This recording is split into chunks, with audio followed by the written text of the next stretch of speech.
Welcome to God and Country Biblical Exposition. The gist of this channel is, rather than a lot of ranting and raging about politics and the news, we need to have a serious discussion about theology, morality, and ethics. Psalm 119, 130, the unfolding of your word gives light, it gives understanding to the simple. The word translated simple is the Hebrew word pethi, which means one who is simple-minded, naive, someone who lacks understanding, someone who's easily deceived. And many Americans, not being grounded in biblical truth, become the pethi. Now, in my program last week, I started this series on the border crisis. There are many angles that can be addressed, and a number of complaints last week that I didn't cover: the transit camps, the criminal element, the involvement of the UN, globalism and the replacement movement, then all of the legal issues, the Mayorkas impeachment, Biden's executive orders, the Supreme Court ruling on Texas. There's just a whole lot to be covered in this open border movement being pushed by the Democrat Party. But my focus last week was upon dismantling what I believe is the main argument or lie that the Democrats are using to sell open borders. That open borders are helping people, that this is charity, that this is the biblical mandate to receive the stranger and to welcome foreigners. And in fact, these people are being lured by the deceitfulness of riches and the love of money. And as we read in 1 Timothy chapter 6, that never ends well. It plunges people into ruin and destruction and pierces people with many griefs. But here's my contention. Exposing that lie is the only way to stop these politicians who are opening the border. Because no matter how much Americans and conservative pundits complain about the nefarious actors in the open border situation, that complaint doesn't resonate with the American people. Because most Americans see these poor migrants desperately coming to America, and they think, we need to take care of these people. And as far as the criminal element, we'll just have to take care of that later. It's a small price to pay. It's a necessary price to pay to help these people. I mean, we can't turn away these needy families just because of a few bad actors. Why punish the majority for the sins of the minority? It's like saying we can't have schools because there might be a few troublemaking students. So we bring in 10 million refugees, as they're being called, and let's say 1 million of them are troublemakers. But look at how we've helped the other 9 million. And any legal argument that they're breaking the law doesn't win in the court of public opinion when people are being helped. Proverbs chapter 6, verse 30. Men do not despise a thief when he steals when he's hungry. Here's an article from the New York Post that explains the situation very well, entitled, How the Gospel of Open Borders Took Over the Democrat Party.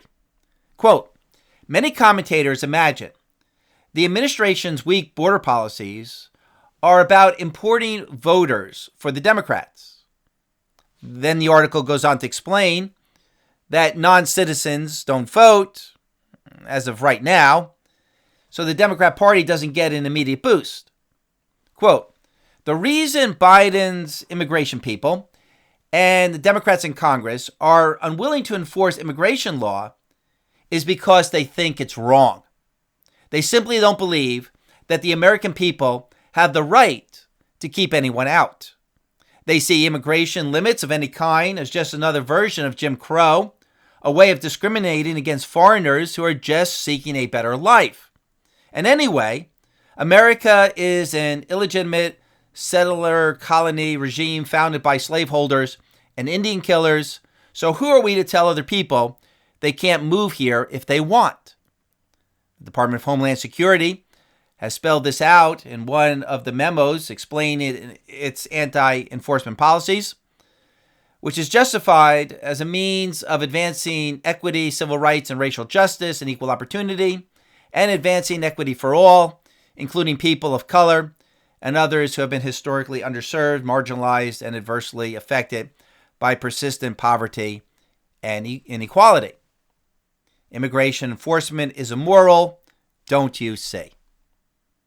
Mark Kekorkian concludes this piece by writing, it would almost be better if the administration and supporters were purely cynical political actors, deliberately importing voters. But the real explanation is deeper, more disturbing, and less amenable to a political solution. So I took the time to read that long piece because in talking with people on the ground, this is what I'm experiencing. What's driving open borders is the wokeism of DEI and critical race theory, this new religion that has swept across America, where everyone needs to be made equal. And the great sin is in not affirming people in their desires. And the icing on the cake for woke Democrats is that they get new voters. And for most people, it's a whole lot easier to justify the morality of an action if it has some political benefit for one's party. But if it is shown that open borders are not helping those millions of asylum seekers, but is using them, abusing them, lying to them, then that takes all of the wind out of the leftist open border ideology. The policy of open borders is surviving on the lie that it's helping oppressed people. That's its life support. And if you pull out that line, it dies. And the abuse of these immigrants is really what's going on. The promise of the American dream is for them the American nightmare. And conservatives need to understand that there are huge NGO organizations and thousands of open border activists that consider themselves the epitome of virtue because they're helping people come to America. This is their mission. This is their gospel. This is the source of their self-righteousness. And the only way to stop these naive do-gooders who are hurting people is to expose the damage that they're doing. They're actually ruining people's lives. They're conflating materialism with happiness. Now, I have a hunch as to why they're so naive, because they don't have a proper biblical hierarchy of values. They think all the problems in life are about economic, social oppression. They're like Karl Marx. They believe that happiness and purpose comes by equal economic and social parity. That happiness comes by having more stuff. That it's all about your location. And if you can get these migrant children into American public schools to be socialized, they can be helped. But as Jesus said, the way of peace they do not know. In short, these social activists are naive because they have a fleshly, worldly, godless set of values. They are the petty. The biblical Hebrew word I mentioned earlier, the simple, the naive, sometimes translated to fool. So here's a Bible study. Actually, there are, in the Hebrew, 5 words used in the biblical book of Proverbs to describe different kinds of fools. Not all fools are the same. And not knowing the Hebrew, we can miss out on some important lessons concerning various aspects of the human condition. Groups among the voting public. Some fools are teachable. Some fools are too stubborn to learn. And some fools are evil. So there are 5 Hebrew words used to describe these 5 different characters. The fool who is the Nabal, the person who is empty, shallow, crude. Then second, there's the Kesil, used 50 times in the book of Proverbs, the proud, the cocky. This is a person who rejects wisdom because he's unteachable, and he tends to be proud and rebellious. Proverbs chapter 17, verse 10, a rebuke goes deeper into one who has understanding than 100 blows into a Kesil. Number 3, the Avil, or it can be pronounced the evil. This is the one who's thick-headed. Then number 4, the lates, or it can be pronounced the luts, the scorner, the mocker. The word Lilith also is associated with the mocker. And then 5th, the pethy, most often translated the naive or the simple. Proverbs chapter 14, verse 15, the pethy believes everything, but the sensible man considers his steps. Now, of course, there are overlaps in the characteristics, but there are categories of fools. At least for the pethy, they will learn by experience when they see the punishment for their actions. Proverbs chapter 19, verse 25, strike a scoffer, a Lilith. That's the 4th in our list. And the naive, the pethy, become wise. Now, as I said, there are many pethy, naive, do-gooders, open border activists who think they're helping people. Has that ever happened to you? You've spent years doing something, thinking that you're helping someone, only to find out much later that you are doing more harm than good. If that has ever happened to you, join the club. At times, we're all like the pethy, the naive, but we learn either through the school of hard knocks or through the scriptures. Psalm 19:7. The law of the Lord is perfect, restoring the soul. The testimony of the Lord is sure, making wise the pethy. So I'm just trying to show how we can minister to others who are deceived by the elementary principles of this world. Colossians chapter 2, verse 8. Now, my guess is that among these open border advocates, leading the charge and using the pethy are the Kesil, the hardened fools who have a rebellious evil agenda. And these are the main actors working to open the border and flood the United States with immigrants because they want to screw America, because they believe in globalism and a one-world government. They make their money off of transporting people into the United States, either as coyotes or they work for NGOs. They believe America needs to become less white for America's own good. It's about racism. They want to collapse the American economy with some sort of clover pivot strategy. They want open borders to register more Democrats. You know, the motivation can be all of the above or a combination thereof. Don't underestimate the plotting of the wicked, the hardened fools, the Kesil. Proverbs chapter 10, verse 23.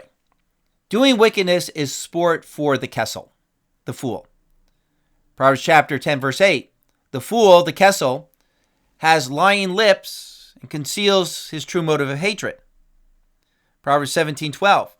You're better off running into a bear robbed of her cubs than to run into a Kesil in his folly. And Proverbs chapter 14, verse 8. The foolishness of the Kesil is their deceit. And here we must point out that Biden and his administration, in their open border ideology and their plans to flood the country with new Democrat voters, they are lying to the American public. Here's a video. The United States will continue to enforce our laws and secure our border. The border is, in fact, secure. A record 221,000 migrants crossed into the U.S. last month. Our border is secure. We believe certainly that the border is secure. 1,300 migrants a day. We have taken unprecedented action over the past year and a half to secure our border and rebuild a safer and orderly process system. This year is on pace to be the deadliest year for migrants crossing into this region of Texas in recent memory. The border is secure. The border is secure, and the border is not open. Crossings are still at an all-time high, with Border Patrol reporting more than 1.8 million apprehensions from October 2021 through July. The border remains closed. It is not open. We are turning away the majority of adults. But the border is secure. The border is closed. So we are offering solutions. That's what the Biden-Harris administration has been doing since day one. This is worse now than it was before. A record number of migrants this year, and the total could surpass 2 million by the end of September. We're certainly doing a lot more to secure the border. We have a secure border. And we have a process in place to manage migrants at the border. A record surge of migrants in New York City. Over 2 million illegal immigrants crossing the southern border, an all-time record. The border is secure. We agree that the border is secure. So it seems to be all about how one defines a secure border. I'm sure for those in administration, the border is very much secure. For them, millions requesting asylum is perfectly legal. Border guards register these migrants and release them into the country. So for them, that's a secure border. Just don't ask them what they mean by a secure border. They know what they mean and what the average American means, that these are two entirely different things. But now that this is an election year and it's coming out that the public is outraged over the border situation, Biden is starting to change his tune. The deceit is ramping up. Biden said in January the border has not been secure for the last 10 years. He wants us to believe Trump had unsecured borders also. And Biden also claimed in January, I have done all that I can to secure the border. So he wants us to believe that it's out of his hands. The president is not being honest with the American people, and that's a moral crisis in our nation. The American people are not stupid. They know he's lying. From the New York Post, everything Biden and his top people are saying about the border is a bald-faced lie. How do we know this for sure? Well, let me count the ways. First, when Biden took office, he issued executive orders reversing Trump's policies about the border, thereby opening the border to immigrants, and the administration instructed the Border Patrol to simply register these people and to release them into the country. The border is not out of Biden's hands. All Biden needs to do is issue an executive order to enforce U.S. immigration law. He opened the border with an executive order. He can close the border with an executive order. And the law states that asylum seekers must be detained and not released into the country. And asylum seekers are not given asylum if they pass through any other country on the way to America. And furthermore, migrants are not given asylum if they're coming to America because of economic hardship. But the Democrat administration is ignoring the law, interpreting asylum to include what they now call economic persecution. And this violation of the law is why Congress voted to impeach Mayorkas, because he's deliberately violating U.S. immigration law because he simply doesn't believe in it. Before becoming the head of Homeland Security, Mayorkas was on the board of an open border migrant organization called HIAS, the Hebrew Immigration Aid Society. And the Biden administration has given this organization $40 million in grants to allegedly help migrants. And the HIAS and other migrant organizations funded by the United States have been using this money to help immigrants travel across Central America into the United States. The UN and the United States are funding organizations that are setting up transit camps for these migrants, providing for them food, and providing for them busing to the border. Someone is paying for this, and it's not coming from the migrants themselves. They're just not even coming on their own accord. They're being enticed and they're being funded. And the Biden administration is therefore not just letting these people enter, he's paying to ship them in. Mayorkas, the director of Homeland Security, is actually backing and supporting this migrant invasion because this is his philosophy, this is his ideology. He believes in this. Notice in this interview last year, he lays out his philosophy and his plan to build pathways for these migrants. Let me give you a brief overview of our approach. As we indicated last week, we are building lawful pathways that will provide a safe and orderly way for individuals who qualify for relief under United States law to reach the United States safely. We are building on the success of our parole processes that we announced on January 5th for Cubans, Haitians, Nicaraguans, and Venezuelans. We saw a 95% drop in the number of encounters of those individuals at our southern border because we built lawful pathways for them to access. And that is the model that we are building upon. Last Thursday, Secretary of State Tony Blinken and I announced the development of regional processing centers in different parts of South and Central America to enable individuals to access lawful pathways from those regional processing centers, whether they qualify for refugee processing, whether they qualify for our existing and expanding family reunification programs, whether they present acute vulnerabilities that may qualify them for humanitarian parole on a case-by-case basis. We are reaching the people where they are. It is not only our security obligation, it is our humanitarian responsibility to cut the smugglers out, and that is indeed what we are doing. We are building pathways. A second major evidence that the administration is lying about a secure border is the case where Texas put up fence to protect Eagle Pass, where migrants were crossing into the United States. But rather than the Biden administration thanking Texas for helping police the border, the White House took Texas to court. Why? Because the White House wants these migrants to come in. And Greg Abbott did more than just secure the border. He actually exposed the lie of the Democrats. And notice that we haven't heard anything about this story because even with this Supreme Court ruling, Biden had to back down because the Border Patrol Union was supporting Texas. A third proof that the administration is lying about the border is the administration's Senate immigration bill that was presented last week to the Senate and rejected by the Republicans. The bill is being sold by Biden as a bipartisan bill that will finally secure the border, and that he needs this bill to secure the border, even though everyone knows he could, secure the border with just an executive order. But Biden made it seem like the reason the border is open is because he's not getting this bill and more funding for Border Patrol.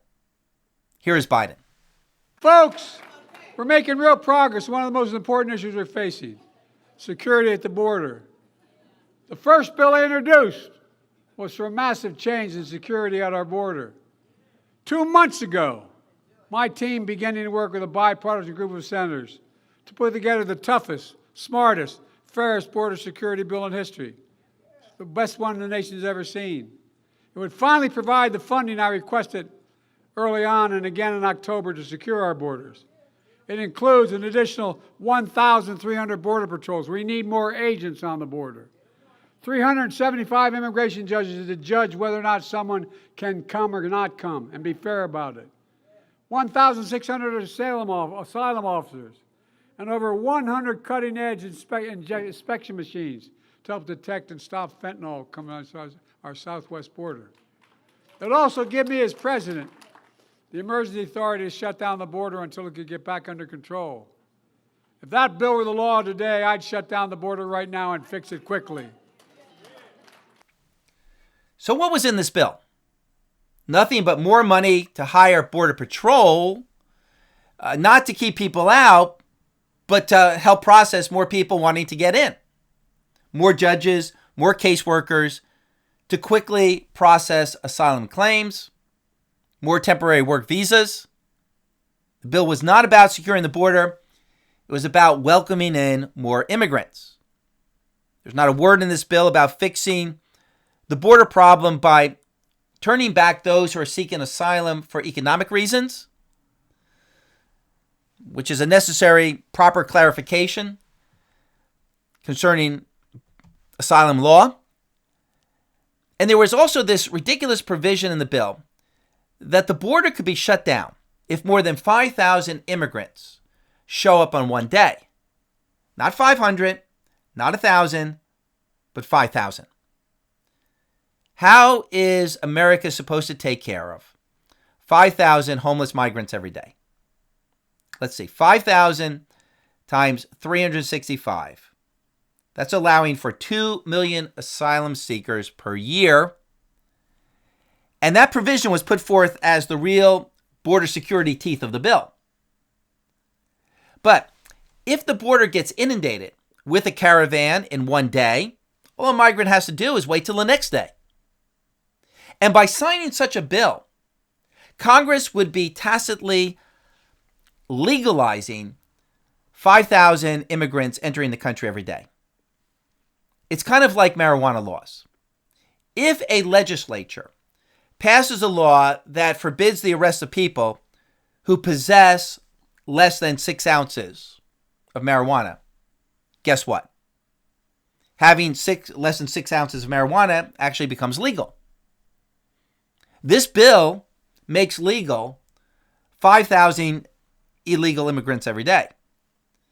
And the legislators in the House and the Senate weren't stupid enough to fall for that legal trick.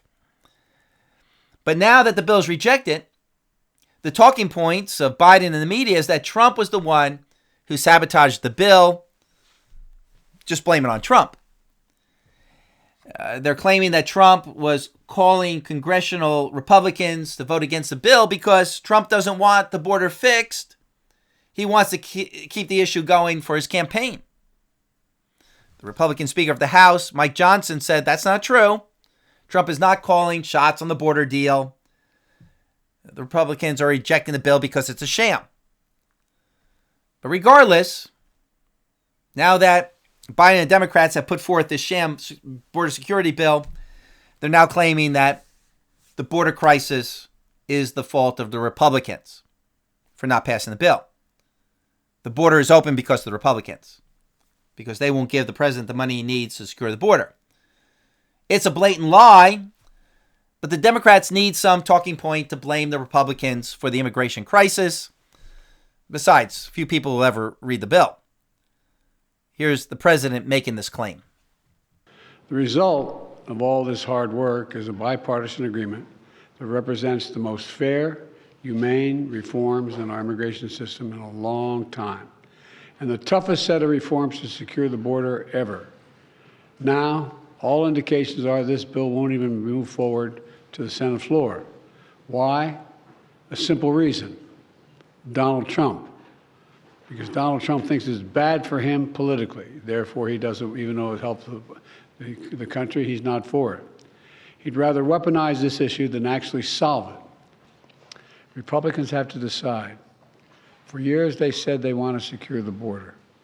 Now they have the strongest border bill this country has ever seen. We're seeing statements about how many oppose the bill now. Look, I understand the former president is desperately trying to stop this bill because he's not interested in solving the border problem. He wants a political issue to run against me on. They've all but said that across the board. No one really denies that I'm aware of. But if the bill fails, I want to be absolutely clear about something. The American people are going to know why it failed. I'll be taking this issue to the country, and the voters are going to know that it's not just a moment. Just at the moment, we're going to secure the border and fund these other programs. Trump and the MAGA Republicans said no, because they're afraid of Donald Trump. Afraid of Donald Trump. Every day between now and November, the American people are going to know that the only reason the border is not secure is Donald Trump and his MAGA Republican friends. So here we have Biden lying about the border and the immigration bill.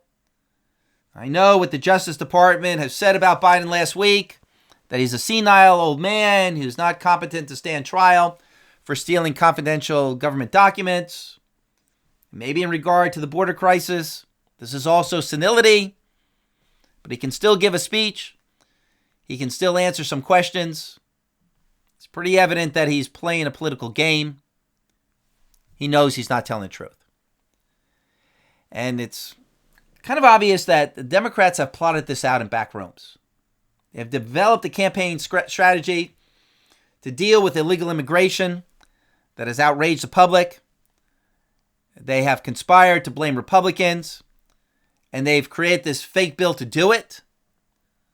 A bill that actually facilitates and approves of illegal immigration. And they've told the media and Biden speechwriters exactly what to say. And it doesn't even have to be true. All you have to do is say it again and again with a lot of passion, and people are going to believe it. The lie will at least provide some cover. Now, again, we should always be aware of the subtleties of lying.